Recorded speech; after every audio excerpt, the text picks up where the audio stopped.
नमस्कार, मैं गंगाराम पांडे अपने YouTube चैनल संस्कृत मंदाकिनी पे आप सभी का स्वागत करता हूं। हम लोग लक्ष्य सिद्धांत कौमुदी का समास प्रकरण पढ़ रहे थे और समास प्रकरण में आज जो पढ़ेंगे वो द्वंद्व समास पढ़ेंगे। ये जो द्वंद्व समास है ये लक्ष्य सिद्धांत कौमुदी के अनुसार है। इसके पहले कल की कक्षा में बहुब्रीहि समास हम लोग पूर्ण किए थे। द्वंद्व समास में आपको जैसे कि पूर्व में भी मैंने बताया था कि इसमें दोनों पद उभय पद प्रधान होते हैं। पूर्व पद भी प्रधान होता है, उत्तर पद भी प्रधान होता है। तो प्रायेण उभय पद प्रधानो द्वंद्वः इस प्रकार से द्वंद्व समास के विषय में कहते हैं। द्वंद्व समास में जो द्वंद्व समास करने वाला जो सूत्र आता है वो मुख्य सूत्र है चार्थे द्वंद्वः। चार्थे द्वंद्वः ये मुख्य सूत्र है। यही सूत्र समास करता है प्रायः ज़्यादातर। तो चार्थे द्वंद्वः ये सूत्र समास करता है, द्वंद्व समास करता है। यह सूत्र कहता है कि चार्थे, अब यहाँ पर जैसे कि ये है कि चार्थे का मतलब क्या है, चार्थे के द्वारा क्या लेना है, ये चार्थ है क्या, तो इसके विषय में अभी आगे चर्चा करेंगे। इसकी वृत्ति में इसका पूरा सूत्र का पूरा जो अर्थ होता है उसकी वृत्ति में देखते हैं। वृत्ति में लिखा है अनेकम सुबंतम चार्थे वर्तमानम व समस्यते सा द्वंद्वः। अनेकम सुबंतम चार्थे वर्तमानम व समस्यते सा द्वंद्वः वह द्वंद्व समास है। अनेकम का मतलब अनेकम की अनुवृत्ति आती है। अनेक अन्य पदार्थे बहुब्रीहि समास पढ़े थे, वहाँ पर अनेक सुबंतों का समास होता है, बहुब्रीहि समास होता है। तो ये जो द्वंद्व समास है ये द्वंद्व समास में भी अनेक पदों का समास होता है। केवल दो ही पद की यहाँ पर कोई विशेष आवश्यकता नहीं है कि केवल पूर्व पद हो उत्तर पद हो इन्हीं का समास होगा, बल्कि 2 से 3, 4, 5 इन पदों का, इससे भी ज्यादा पदों का समास होता है। इसलिए यहां पर अनेकम की अनुवृत्ति आती है कि अनेकम सुबंतम, अनेक सुबंतों का चार्थे मतलब चार्थ में। चार्थ के विषय में अभी चर्चा करेंगे। ये यहां पर पंक्ति जो लिखी है वो चार्थ को ही बतलाती है। तो चार्थ के अर्थ में जो वर्तमान विद्यमान जो समर्थ सुबंत है उसके साथ समास होता है, विकल्प से होता है। समस्यते मतलब समास होता है, वह मतलब विकल्प से होता है और उसको द्वंद्व समास कहते हैं। तो चार्थे मतलब चार्थ में, चार्थ का मतलब होता है चकार के अर्थ में अनेक सुबंतों का समास होता है और वह द्वंद्व समास कहलाता है।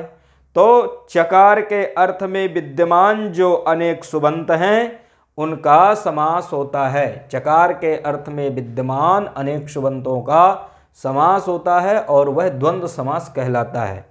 ऐसा ये सूत्र कहता है। चार्थे द्वंद्व, चार्थे मतलब चार्थ में, द्वंद्व मतलब द्वंद्व समास होता है। सूत्र से भी अर्थ लगा लेना। तो अनेकम की अनुवृत्ति आ जाती है पुरुषोत अनेकम अन्य पदार्थे से, तो सूत्रार्थ पूरा बन जाता है कि अनेकम सुबंतम चार्थे वर्तमानम व समस्यते, के अनेक सुबंतों का चार्थ में वर्तमान समर्थ सुबंत के साथ समास होता है। ऐसा ये सूत्र कहता है और उसको द्वंद्व समास कहते हैं। अब यहाँ पर ये शंका आएगी, ये प्रश्न आएगा कि ये जो आप सूत्र में चार्थ पद रखे हो, इस चार्थ पद की क्या मतलब, चार्थ पद के का तात्पर्य क्या है, चार्थ के द्वारा हम जाने क्या, किस चीज को जाने।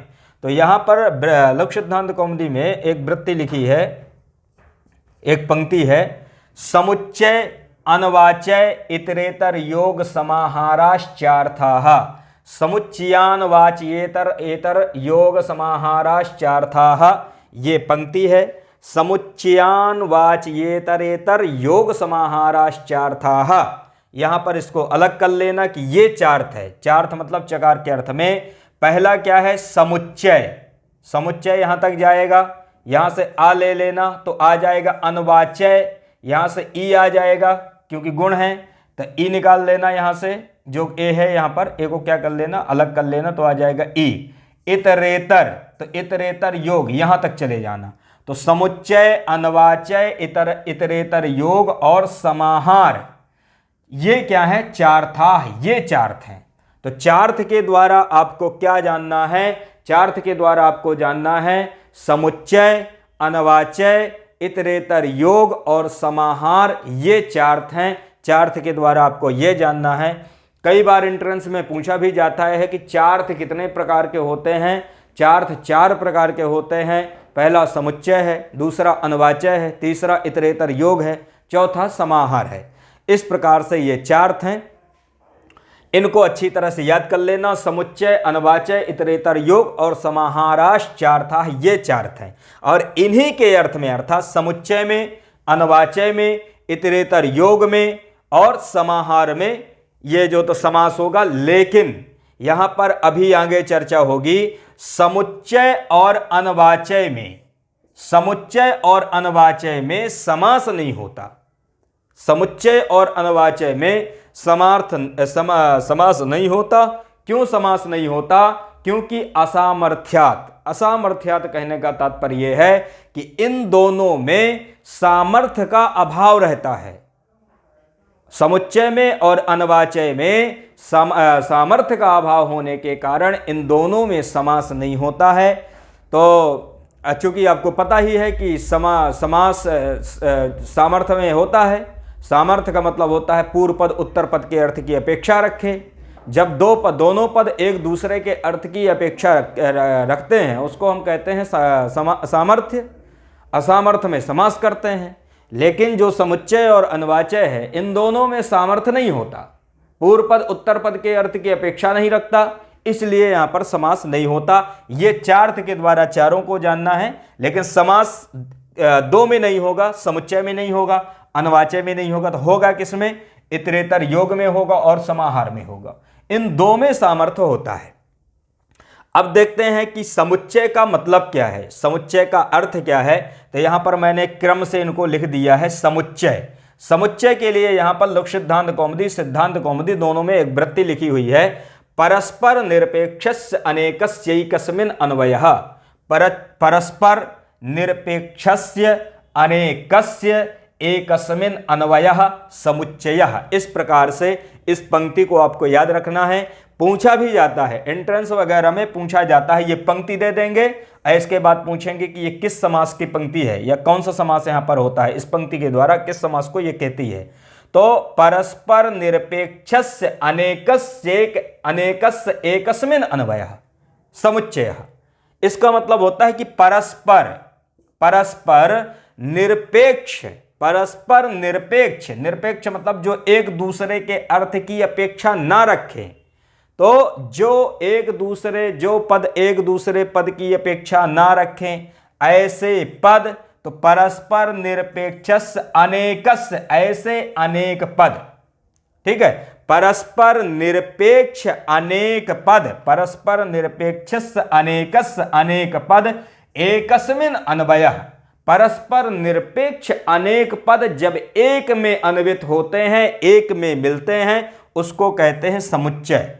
तो परस्पर निरपेक्ष हैं, एक दूसरे के अर्थ की अपेक्षा नहीं रखते हैं, ऐसे अनेक पद जब एक में मिलते हैं, एक में अन्वित होते हैं, एक स्थान पर मिलते हैं, उसको हम कहते हैं समुच्चय। उदाहरण समुच्चय का क्या है? ईश्वरम गुरुम च भजस्व, बहुत महत्वपूर्ण उदाहरण है, पूछा भी जाता है। ईश्वरम गुरुम च भजस्व, ये कौन सा समास है? यहां पर समुच्चय है, अनवाच्य है, इतरेतर योग है या समाहार है। तो ईश्वरम गुरुम च भजस्व में आप ये समझना कि यहां पर समुच्चय है। समुच्चय कैसे है? ईश्वरम गुरुम च भजस्व का मतलब होता है ईश्वर को भजो और गुरु को भजो। ईश्वर को भजो, ईश्वरम भजस्व, गुरुम भजस्व। किसी ने कहा कि ईश्वर को भी भजो, गुरु को भी भजो, ऐसा जो तो कोई गुरु या टीचर है ऐसा कहता है। तो ईश्वरम गुरुम च भजस्व, ईश्वरम भजस्व, गुरुम भजस्व, इस प्रकार से कोई कहता है। ईश्वर को भी भजो, गुरु को भी भजो।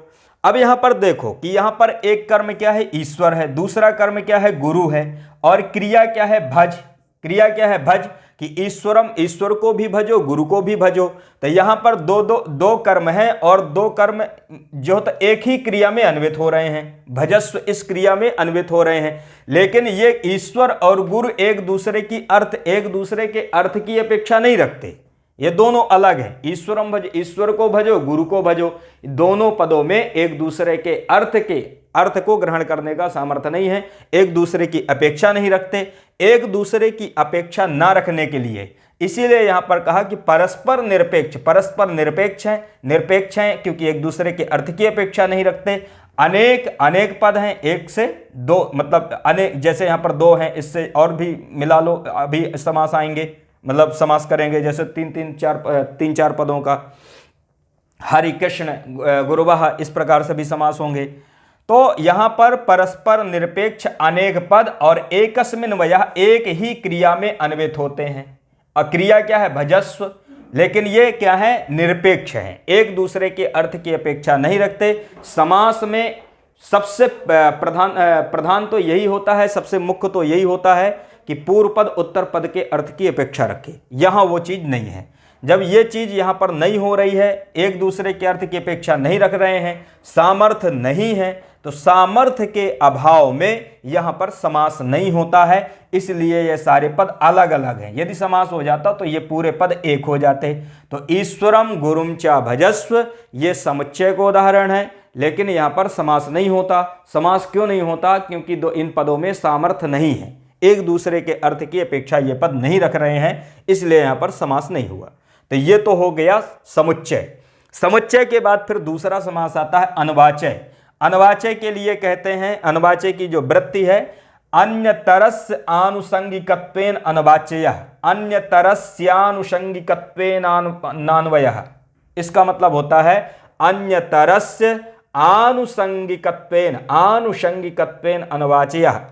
अनवाच्य का मतलब होता है कि जहां पर एक पद अप्रधान रूप से या गौण रूप से प्रयोग हो, अर्थात जहां पर समुच्चय मान जो पदार्थ हैं और उन पदार्थों में एक जो पद है वो आनुषंगिकत्वेन, आनुषंगिकत्वेन का मतलब होता है गौण रूप से, यदि वहां पर अन्वित हो रहा है या उसका अन्वय हो रहा है। मतलब समुच्चयमान पदार्थों में जिन पदार्थों का, जिन पदों का आप समास कर रहे हैं, उन पदों में यदि एक पद का आप गौण रूप से अन्वय कर रहे हैं, ऐसी स्थिति को क्या कहते हैं? अनवाच्य। मतलब इसको क्या कहते हैं? अनवाच्य। और अनवाच्य में भी समास नहीं होता, यह याद रखना है। अनवाच्य में भी समास नहीं होता। क्यों समास नहीं होता? क्योंकि यहां पर भी सामर्थ्य विद्यमान नहीं है। सामर्थ्य ना होने के कारण, मतलब पूर्व पद उत्तर पद के अर्थ की अपेक्षा नहीं रखता, उत्तर पद के अर्थ की अपेक्षा ना रखने के कारण यहां पर भी, अर्थात अनवाच्य में भी समास नहीं होता। जैसे भिक्षाम अट गाम चानय, किसी ने कहा कि भिक्षाम अट, अर्थात भिक्षा के लिए मतलब जाओ, या भिक्षा मांगो, भिक्षा के लिए जाओ, भिक्षा के लिए भ्रमण करो, भिक्षार्थ भ्रमण करो। और यदि रास्ते में गाय मिल जाए तो उसको भी ले लेना। तो भिक्षाम अट, भिक्षा के लिए भ्रमण करो, और यदि कहीं रास्ते में गाय मिल जाती है, गाम चानय, तो उसे भी ले आना। अब यहां पर देखो, मुख्य रूप से क्या है, किसके लिए वो जा रहा है? भिक्षा के लिए जा रहा है। जो टीचर है, जो गुरु है, उसने कहा कि भिक्षार्थ के लिए भ्रमण करो। भिक्षार्थ के लिए क्या? अट, ये भ्रमण करने अर्थ में है, और वो भ्रमण करना किसके लिए है? भिक्षार्थ है। लेकिन यदि कहीं रास्ते में गाय मिल जाए तो उसको भी ले आना। तो मुख्य प्रधान क्या है? यहां पर भिक्षार्थ है, लेकिन आनुषंगिकत्वेन, अर्थात गौण रूप से यहां पर क्या है? गाम चानय। तो गाम चानय, यदि रास्ते में गाय मिल जाए तो इसको भी ले आना। तो यहां पर क्या है? ये आनुषंगिकत्वेन यहां पर इसका ग्रहण है, अन्वय है। मतलब गौण रूप से गाम चानय का अन्वय है, मुख्य रूप से अन्वय नहीं है। मुख्य रूप से तो भिक्षाम अट ही है। तो ऐसी स्थिति को क्या कहते हैं? अनवाच्य। ये किस में आता है? अनवाच्य में। और यहां पर भी सामर्थ्य समास नहीं होता। क्यों समास नहीं होता? क्योंकि असामर्थ्यात्, लक्ष्य सिद्धांत कौमुदीकार ने लिखा है कि असामर्थ्यात् अत्र समासो न, कि सामर्थ्य न होने के कारण अनयोः असामर्थ्यात् समासो न। इन मतलब अनयोः मतलब समुच्चय अनवाच्योः, समुच्चय और अनवाच्य में, इन दोनों में सामर्थ्य न होने के कारण समास नहीं होता।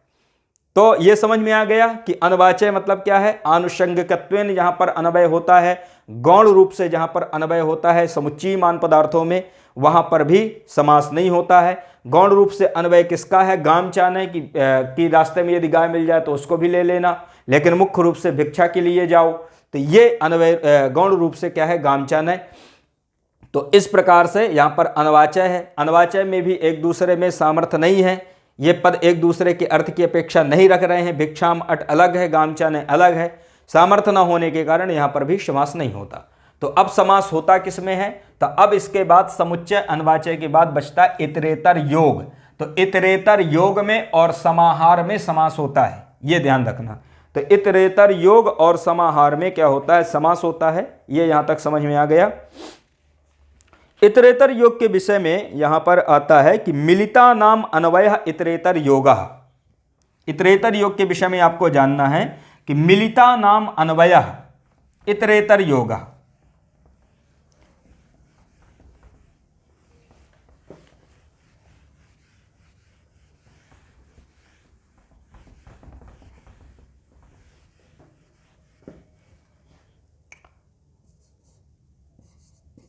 इतरेतर योग, इतरेतर योग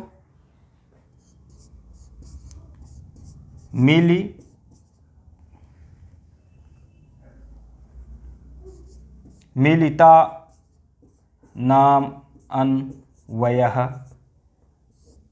मिलिता नाम अन्वयः इतरेतर योग। इसको समझ जाना।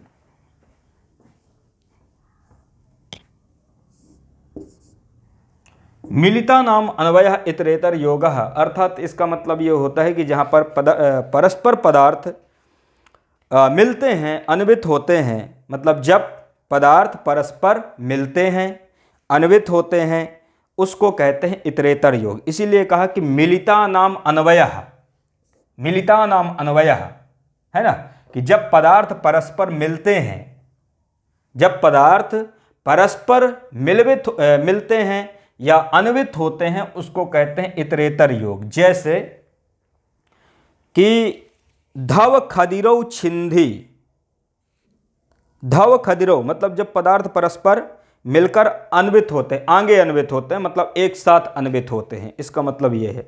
धव खदिरौ छिंधी,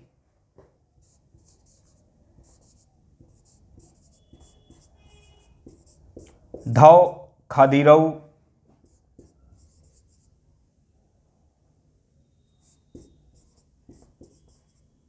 छिंधी, धव खदिरौ छिंधी में यहां पर इसका मतलब होता है कि धव, धवा, खदिरौ खैर, इनको छिंधी मतलब काटो। मतलब किसी ने कहा कि धवा को भी, धवा कोई वृक्ष है और खदिर भी मतलब एक वृक्ष है, इनको, इन दोनों को मिलकर काटो, इस प्रकार से आता है। तो इसमें इतरेतर में होता है कि जब पदार्थ परस्पर मिलकर आगे अन्वित होते हैं, उसको क्या कहते हैं, इतरेतर योग कहते हैं। अब यहाँ पर किसी ने कहा कि धव खदिरौ छिंधी में कि धव को भी काटो और खदिर को भी काटो, ये किसी वृक्ष विशेष के नाम है, धव और खदिर। तो धव को काटो और खदिर को भी काटो। छिंधी मतलब होता है काटना। तो धव खदिरौ छिंधी में ये समझ में आ गया कि यहाँ पर क्या है, मिलिता नाम अन्वयः, पदार्थ यहाँ पर परस्पर मिलकर के एक क्रिया में अर्थात छिंधी काटना, इस क्रिया में अन्वित होते हैं। ये एक धव अलग है, खदिर अलग है, लेकिन ये दोनों मिलकर के एक क्रिया में अन्वित होते हैं, छिंधी। ठीक है, तो इस प्रकार यहां पर क्या होता है, इतरेतर योग, मतलब अलग अलग पद मिल करके जब एक योग एक साथ मिलते हैं, अलग अलग पद जब एक साथ मिलते हैं और एक साथ अन्वित होते हैं, ऐसी स्थिति को क्या कहते हैं, इतरेतर योग द्वंद्व कहते हैं। और धव खदिरौ छिंधी, धव और खदिर इनको काटो, ऐसी स्थिति में क्या होता है, समास हो जाता है। और यहाँ पर समास होता है क्योंकि यहाँ पर सामर्थ्य है, एक साथ मिलते हैं एक दूसरे, फिर इसके बाद समास में अन्वित होते हैं, ऐसी स्थिति में सामर्थ्य होता है। सामर्थ्य होने के कारण यहाँ पर धव खदिरौ छिंधी में समास हो जाता है, इसलिए दोनों ये क्या है, एक साथ हैं, धव खदिरौ छिंधी। तो इस प्रकार से इतरेतर योग द्वंद्व को जानना है।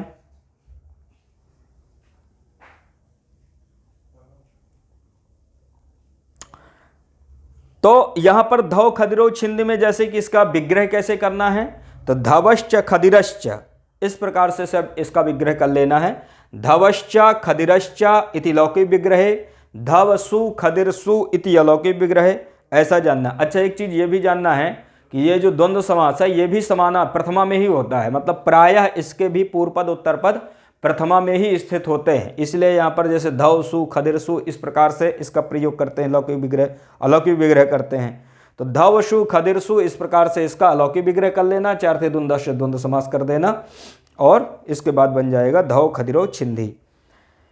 धव खदिरो छिंदी की तरह ही जैसे कि और भी पद हैं, जैसे राम कृष्णौ, तो राम कृष्णौ में भी कौन सा समास होता है? द्वंद्व समास होता है। रामश्च कृष्णश्च, रामश्च कृष्णश्च, राम अलग है कृष्ण अलग है, लेकिन ये दोनों मिलते हैं, एक साथ जब मिलते हैं ऐसी स्थिति को क्या कह देते हैं? इतरेतर योग द्वंद्व।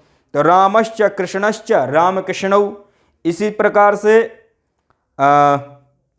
हरि कृष्ण राम, यदि तीन पदों का समास करना है, हरि कृष्ण राम, तो हरिश्च कृष्णश्च रामश्च, हरिश्च कृष्णश्च रामश्च हरि कृष्ण रामाः, इस प्रकार से ये यहाँ पर भी समास हो जाएगा, हरि कृष्ण रामाः। तो ये जो समास होता है, जैसे कि धव खदिरो छिंदी, रामश्च कृष्णश्च राम कृष्णौ, अभी बहुत सारे समास आएंगे, हरि कृष्ण रामाः हरिश्च कृष्णश्च रामाः, इस प्रकार से रामश्च हरिश्च कृष्णश्च रामश्च हरि कृष्ण रामाः। यहाँ पर इतरेतर योग द्वंद्व होता है, इतरेतर योग द्वंद्व में समास होता है, इसको बढ़िया तरह से जानना। क्यों? क्योंकि इसमें पूर्व पद उत्तर पद के अर्थ की अपेक्षा रखता है। तो ये तो हो गया तीसरा। इसके बाद चौथा समास आता है जिसको कहते हैं समाहार। समाहार में भी समास होता है, ये आपको जानना है कि समाहार, चौथा क्या है? समाहार है, और समाहार में भी क्या होता है? समास होता है। तो समाहार का यहाँ पर जो अर्थ दिया है, समाहार की जो यहाँ पर व्याख्या होती है, उसको कहते हैं समूह समाहारः, ये है ना, समूह समाहारः। समाहार क्या है इसको याद कर लेना, ये पंक्ति पूछा भी जाता है, समाहार क्या है? तो समूह समाहारः, समूह समाहार है, जो समूह है वो क्या है? समाहार है ना। समूह समाहार मतलब जब दो या दो से अधिक पदार्थ जब अलग अलग रूप से क्रिया में अन्वय ना होकर बल्कि क्या करते हैं? समूह रूप में अन्वित होते हैं, मतलब दो या दो से अधिक पदार्थ हों, अब वो अलग अलग रूप से क्रिया में अन्वित ना हों, बल्कि एक साथ ही, मतलब समूह रूप से जब क्रिया में अन्वित होते हैं, ऐसी स्थिति को कहते हैं समाहार। तो दो या दो से अधिक पदार्थ जब अलग अलग क्रिया में अन्वित ना हो करके समूह रूप में क्रिया में अन्वित होते हैं, उसको समाहार कहते हैं। समाहार का उदाहरण जैसे संज्ञा परिभाषम, तो संज्ञा परिभाषम में जैसे संज्ञा का समूह और परिभाषा का समूह, तो संज्ञा और परिभाषा का समूह, तो संज्ञा परिभाषम में संज्ञा परिभाषम, संज्ञा चा परिभाषा चा अनयोः समाहारः, इस प्रकार से लौकिक विग्रह इसका कर लेते हैं। संज्ञा परिभाषम, ये जानना है आपको। संज्ञा परिभाषम में कौन सा समास हुआ है? तो संज्ञा परिभाषम में यहाँ पर समाहार द्वंद्व हुआ है, ये ऐसे कहना है कि यहाँ पर समाहार द्वंद्व हुआ है। जैसे कई बार पूछ भी लेता है कि यहाँ पर संज्ञा परिभाषम में इतरेतर योग द्वंद्व है कि समाहार द्वंद्व है, तो यहाँ पर संज्ञा परिभाषम में समाहार द्वंद्व है। धव खदिरो में इतरेतर योग द्वंद्व है, राम कृष्णौ में इतरेतर योग द्वंद्व है, हरि कृष्ण गुरुवाह इनमें भी इतरेतर योग द्वंद्व है। इस प्रकार से ये समास जानना है। हरि कृष्ण रामाः, इस प्रकार से यहाँ पर इतरेतर योग द्वंद्व है, लेकिन संज्ञा परिभाषम में यहाँ पर समाहार द्वंद्व है। इसी तरह से हस्तचरणम, हस्तचरणम भी इसका उदाहरण है। हस्तचरणम में भी कौन है? समाहार है। तो यहाँ पर जो संज्ञा परिभाषम में संज्ञा चा परिभाषा चा अनयोः समाहारा, संज्ञा चा परिभाषा चा अनयोः समाहारा, इसका लौकिक विग्रह कर लेना है। संज्ञा चा परिभाषा चा, इसका मतलब क्या होता है? ये जो चा आता है, संज्ञा चा परिभाषा चा, मतलब संज्ञा और परिभाषा, संज्ञा और परिभाषा का, इन दोनों का, संज्ञा चा परिभाषा चा अनयोः, अनयोः समाहारः, संज्ञा चा परिभाषा चा अनयोः समाहारः, क्या बन जाएगा? संज्ञा परिभाषम। तो संज्ञा चा परिभाषा चा अनयोः समाहारः, संज्ञा परिभाषम संज्ञा सु परिभाषा सु इति अलौकिक विग्रह कर लेना। तो संज्ञा सु परिभाषा सु ऐसा होकर अलौकिक विग्रह हो जाएगा। बाकी चार्थे द्वंद्व से समास कर देना। सु आएगा, सु को अमादेश हो जाएगा, प्रयोग बन जाएगा संज्ञा परिभाषम। यहां पर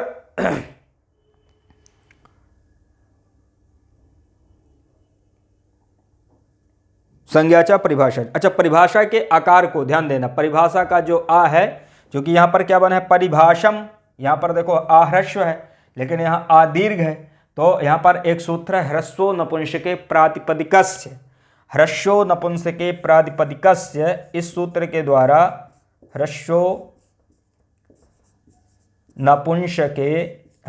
नपुंसके प्रातिपदिकस्य एक सूत्र है। इस सूत्र के द्वारा यहाँ पर परिभाषा का जो आ है, दीर्घ आ है, इसको क्या कर देना ह्रस्व कर देना। ये क्या आता है ह्रस्व, मतलब ह्रस्व होता है। तो ह्रस्व नपुंसके प्रातिपदिकस्य से ह्रस्व कर देना।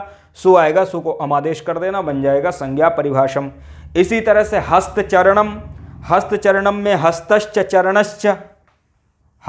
चरणश्च अनयोः समाहारः बन जाएगा हस्तचरणम। हस्त मतलब हाथ और चरण मतलब पैर, हस्तचरणम ये हो जाएगा दूसरा पद। यहां भी द्वंद्व समास हुआ है। समास इसका लौकिक विग्रह कर लेंगे हस्तश्च चरणश्च, हस्तश्च चरणश्च अनयोः समाहारः। हस्तश्च चरणश्च अनयोः समाहारः, हस्तचरणम हस्तसु चरणसु इत्यलौकिक विग्रह। इस प्रकार से अलौकिक विग्रह कर लेना। और यहाँ पर वही सु आएगा, सु को अमादेश कर देना, बन जाएगा हस्तचरणम। द्वंद्व समास किससे करना है, चार्थे द्वंद्वाश्रय द्वंद्व समास कर लेना है। इस प्रकार से यहाँ पर द्वंद्व समास होता है इन पदों में। तो ये विशेष रूप से याद रखना है कि चार्थ का मतलब क्या है, समुच्चय, अनवाच्य, इतरेतर योग और समाहार।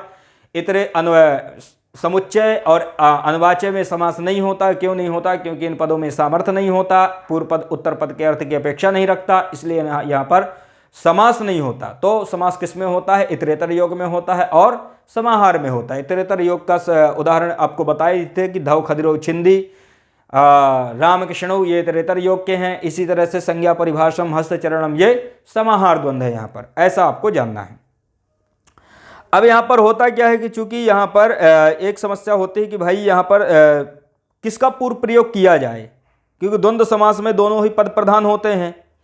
तो दोनों पद प्रधान होते हैं और यहाँ पर चार्थे द्वंद्व में जो अनेकम, ये जो अनुवृत्ति आती है, अनेकम प्रथमांत है, तो उससे निर्दिष्ट सभी पद होते हैं। तो उपसर्जन संज्ञा किसकी हो, उपसर्जन संज्ञा के विषय में यहाँ पर ये आता है कि यहाँ पर इच्छा अनुसार जो भी आपको ठीक लगे वह उपसर्जन संज्ञा उसी का वहाँ पर पूर्व प्रयोग कर दें।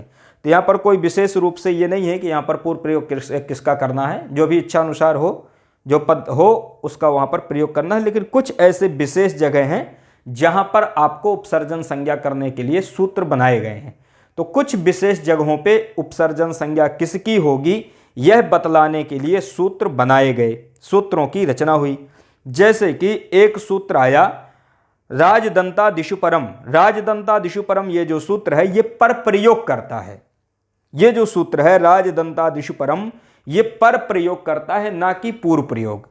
अब राजदंता दिशु परम ये सूत्र कहता है कि एषु पूर्व प्रयोगार्हम परम स्यात्, मतलब एषु मतलब राजदंता दिशु, इन पदों का, इनमें जो ये जो राजदंता दिशु मतलब राजदंत एक गण है और इस गण में जो शब्द पढ़े गए हैं उनमें जो पूर्व निपात के योग्य जो पद है उसका पर निपात होता है। राजदंता दिशु परम।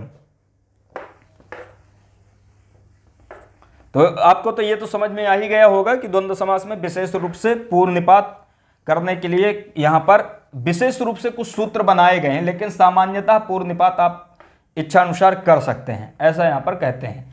क्योंकि यहाँ पर जो अनेकम की अनुवृत्ति आती है वह प्रथमांत है, उसके द्वारा पूर्व पद उत्तर पद दोनों ही प्रथमांत होते हैं। लेकिन कुछ ऐसे विशेष स्थल हैं जहाँ पर आपको पूर्व निपात पर निपात करने के लिए सूत्र बनाए गए हैं। उनमें से एक सूत्र है पर निपात करने के लिए राज दंता दिशु परम। राजदंता दिशु परम। अब परम देखो, यहां पर जो परम है, परम का मतलब क्या है, पर प्रयोग होगा, बाद में प्रयोग होगा, पूर्व में नहीं होगा।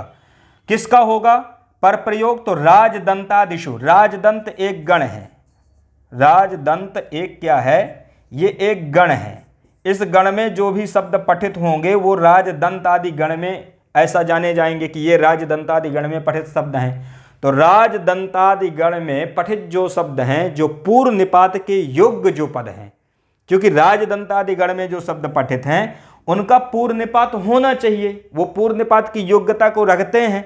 लेकिन ये सूत्र कहता है कि परम अर्थात पूर्व निपात के योग्य जो पद हैं उनका पूर्व निपात नहीं होगा, बल्कि वो पर निपात होगा। ऐसा ये सूत्र कहता है कि राजदंतादि गण में पठित जो शब्द हैं, जो पूर्व निपात के योग्य जो पद हैं, उन पदों का पूर्व निपात नहीं बल्कि क्या होगा? पर निपात, मतलब वो बाद में प्रयोग किए जाएंगे। ऐसा राजदंतादिषु परम इस सूत्र का कहना है।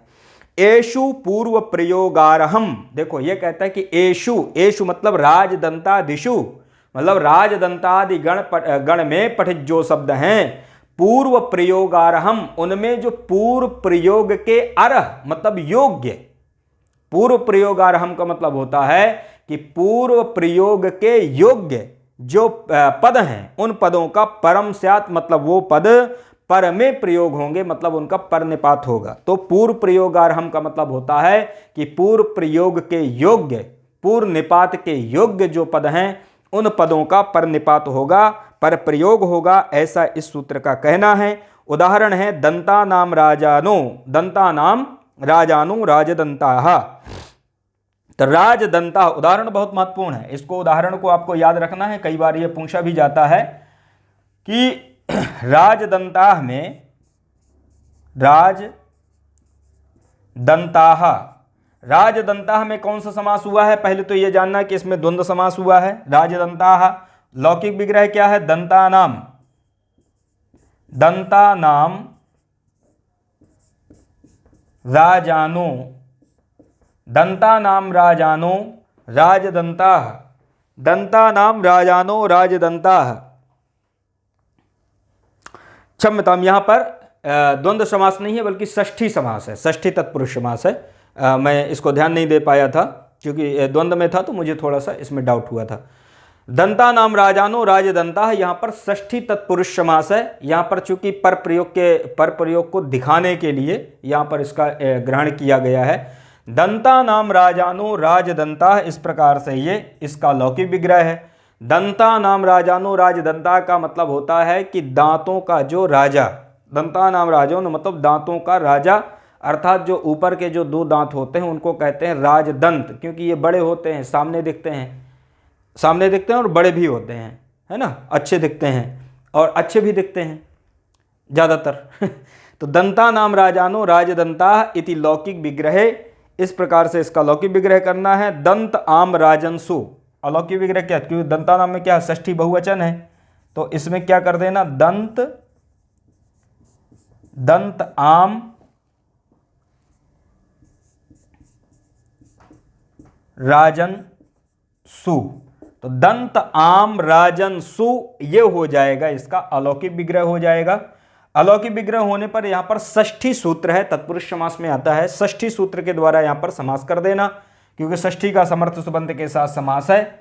षष्ठी सूत्र के द्वारा समास कर देना, तत्पुरुष समास है, ऐसा ध्यान देना, द्वंद्व समास नहीं है। तो दंता नाम राजानो राजदंता, तो ये समास हो जाता है, लौकिक अलौकिक विग्रह हो गया। समास होने के बाद प्रातिपदिक संज्ञा सुपोधातु प्रातिपदिक योग से विभक्ति का क्या हो जाएगा, लोक हो जाएगा। अब यहाँ पर क्या होता है, पूर्व प्रयोग, पूर्व निपात, उपसर्जन संज्ञा पूर्व निपात, ऐसी स्थिति आती है। तब यहाँ पर एक सूत्र आता है राजदंतादिषु परम, कि राजदंतादि गण में पठित जो शब्द हैं, जो पूर्व निपात के योग्य जो शब्द हैं, पूर्व निपात के योग्य शब्दों का पर निपात होता है। तो यहाँ पर जो पूर्व निपात के योग्य ये शब्द है, दंत शब्द हैं, लेकिन इनका क्या हो जाएगा, पर प्रयोग हो जाएगा। मतलब पूर्व निपात दंत का होना चाहिए था, लेकिन ये पूर्व निपात नहीं होता, बल्कि इसका क्या होता है, पर निपात हो जाता है। मतलब ये बाद में चला जाता है और राजन पहले आ जाता है। जब राजन पहले आ जाएगा तो प्रयोग क्या बन जाएगा, देखो यहीं पर यह सूत्र लगता है, राजदंतादिषु परम, राजदंतादि गण में पठित है, दंत शब्द है, पूर्व प्रयोग होना चाहिए था, लेकिन इसका क्या हो जाता है, पर प्रयोग हो जाता है। तो प्रयोग बन जाता है राजन और दंत, राजन दंत। राजन दंत ऐसा बनने पर यहां पर राजन का जो ना है, इस ना का नलोपः प्रातिपदिकांत से लोप कर देना, प्रयोग बन जाएगा राजदंत। इस प्रकार से राजदंत बनता है। और राजदंत बनने के बाद यहां पर पुनः क्या कर देना, स्वाद्योत्पत्ति। स्वाद्योत्पत्ति करके यहां पर जस आएगा, जस का सकार को रुत्व विसर्ग हो जाएगा और क्या बन जाएगा, दीर्घ होगा, सकार को रुत्व विसर्ग होकर राजदंता। इस प्रकार से यहां पर बन जाता है। तो नलोपः प्रातिपदिकांत से नलोप कर देना और पुनः स्वाद्योत्पत्ति कर देना। स्वाद्योत्पत्ति होने पर जस आएगा, यहाँ पर दीर्घ हो जाएगा और जस में अस सकार का रुत्व विसर्ग, प्रयोग बन जाएगा राजदंता। इस प्रकार से राजदंता बनता है। राजदंता में राजदंतादिषु परम से दंत शब्द का पर प्रयोग होता है, परनिपात होता है, ऐसा आपको जानना है। समास यहाँ पर तत्पुरुष है। तो राजदंता सिद्ध हो गया। अब यहां पर एक वार्तिक आता है। वार्तिक यह है कि धर्मादिषु अनियमः। धर्मादिष्व नियमः, बहुत महत्वपूर्ण वार्तिक है ये। धर्मादिष्व नियमः का मतलब यह होता है कि धर्मादि एक जो शब्द होते हैं, जो धर्मादि शब्द होते हैं, वो भी इसी गण में आते हैं। तो इस गण के अनुसार तो यहां पर भी धर्मादिषु में भी परनिपात होना चाहिए। धर्मादिष्व नियमः, यह वार्तिक है। इसका मतलब होता है कि धर्मादिषु अनियमः, यहां पर यण है तो धर्मादिषु अनियमः। धर्मादिषु उ को वाह हो जाता है तो वाह हो जाता है यण हो करके। धर्मादिषु अनियमः ये वार्तिक है। ये वार्तिक कहता है कि धर्मादि जो शब्द हैं, धर्मादि शब्दों में अनियमः अर्थात राजदंतादिषु परम ये नियम नहीं लगेगा। क्योंकि क्या होता है, ये जो शब्द हैं ये भी इनमें भी वही परनिपात का एक मतलब होता है कि भाई इनका परनिपात हो, पर प्रयोग हो। लेकिन इनका यहाँ पर कोई ऐसा नियम नहीं होता कि इनका परनिपात ही हो। तो धर्मादिषु मतलब धर्म एक गण है, अधर्म आदि गण में गणपठित शब्दों में पूर्णनिपात या परनिपात का कोई निश्चित नियम नहीं होता। इसका मतलब यह है। तो धर्मादिषु अनियमः मतलब धर्म आदि गण में पठित जो शब्द हैं, उन शब्दों में पूर्व निपात या पर निपात का कोई भी नियम निश्चित रूप से नहीं होता है। इसका मतलब कि अपनी इच्छा अनुसार, अपनी सुविधानुसार जो आपको ठीक लगे ऐसा आप प्रयोग कर सकते हैं। जैसे कि यहाँ पर प्रयोग बना है अर्थ धर्मौ धर्मार्थौ, इस प्रकार से प्रयोग बने हैं। तो अब जैसे मान लो अर्थश्च धर्मश्च अर्थ धर्मौ, इस प्रकार से कर सकते हैं। एक बन जाएगा अर्थ धर्मौ, अर्थ धर्मौ, अर्थश्च धर्मश्च अर्थ धर्मौ। एक हो जाएगा अर्थश्च धर्मश्च धर्मार्थौ। इस प्रकार से भी दोनों प्रकार से समास हो जाते हैं। मतलब अर्थ शब्द का पहले भी प्रयोग कर सकते हैं और अर्थ शब्द का बाद में प्रयोग कर सकते हैं। जैसे इसमें धर्म का बाद में किए हैं, यहां धर्म का पहले प्रयोग कर दिए हैं। यहां पर अर्थ का पहले प्रयोग है, यहां अर्थ का बाद में है। धर्म का यहां पर पूर्व वाले में बाद में है, यहां पर पहले है। तो अर्थ धर्मौ, अर्थश्च धर्मश्च अर्थ धर्मौ या अर्थ धर्मश्च अर्थश्च धर्मार्थौ, इस प्रकार से यहां पर दोनों प्रयोग सिद्ध हो जाएंगे। दोनों प्रयोग यहां पर सही होते हैं। अर्थ धर्मो भी बनता है और धर्मार्थो भी बनता है। दोनों प्रयोग जो है तो सही हैं। क्यों? क्योंकि धर्मादिषु अनियमः अर्थात धर्म आदि गणपठित शब्दों में कोई नियम नहीं होता, कोई निश्चित नियम नहीं है। जो आपकी इच्छा अनुसार जहां आपको लगे वहां पर पद को आप रख सकते हैं। तो अर्थ धर्मो और धर्मार्थो दोनों प्रयोग बन जाते हैं, दोनों प्रयोग सिद्ध हैं, दोनों प्रयोग उचित हैं। तो इस विषय को फिर यहीं पर आज रखते हैं। फिर इसके बाद अगला जो सूत्र आएगा, एक पूर्व प्रयोग करने वाला सूत्र आएगा, द्वंद्व घी। इस सूत्र को कल की कक्षा में पढ़ेंगे। इसी के साथ में नमस्कार।